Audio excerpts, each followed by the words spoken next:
FIS represents manufacturers, distributors and contractors in the finishes and interior sector.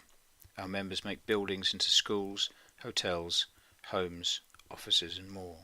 The tragic loss of life must be the catalyst for change. Dame Judith's report lays bare the failures of the current system and provides a clear direction of travel for change. It says there is a lack of evidence, a lack of compliance and competency, and evidence of what has been built. It adds, there is a widespread culture in relation to building and fire standards of waiting to be told what to do by regulators. We feel it is better to develop our own solution rather than have one imposed on us. We also think there is more chance of adoption if it is developed by industry for industry. So why is change needed? In January 2016, 9 tons of masonry fell on a playground following a storm. Thankfully, there were no casualties. The cause of the collapse was traced to a problem with the brick ties. They were too short, yet they'd been installed.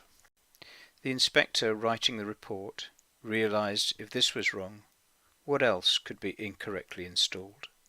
They found examples where the compartmentation was breached and there was a lack of fire stopping. The Association of Passive Fire Protection have numerous examples of similarly incorrect installations, such as these. In response to Dame Judith's comments, FIS and its members, alongside the industry, have developed a simple initiative to make buildings safer. PPP.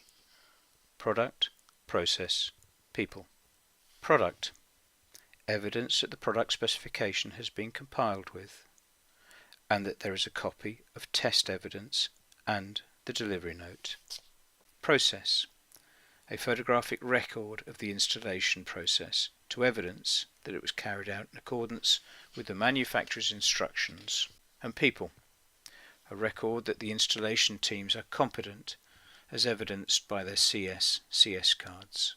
Product, Process, People. Product. What is the performance?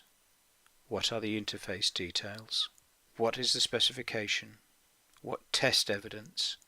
And what third-party certification? Any changes must be recorded, and that any changes must be equal in performance and must be approved and agreed by the specifier, who incidentally is responsible for meeting the requirements of the building regulations.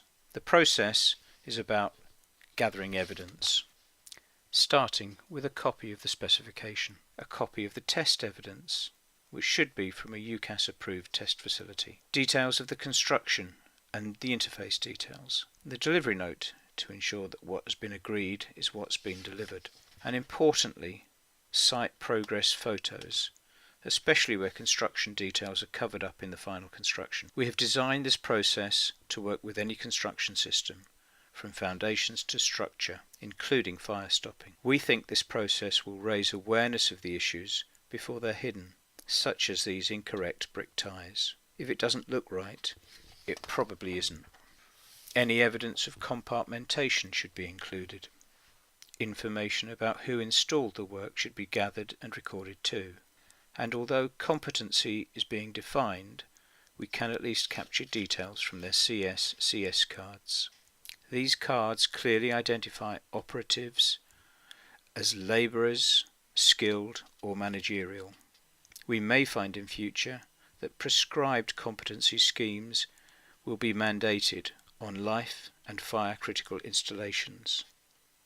Product, Process, People is simple and can be used with existing software and even Dropbox. It will work across construction and any product, and a range of existing management systems and platforms. PPP. Product. Evidence that the product specification has been compiled with, a copy of the test evidence order and the delivery note. Process. A photographic record of the installation process to evidence it was carried out in accordance with the manufacturer's instructions. And people. a record that the installation teams are competent as evidenced by their CSCS cards. Please feel free to contact me if you have any questions about this or about FIS. Thank you.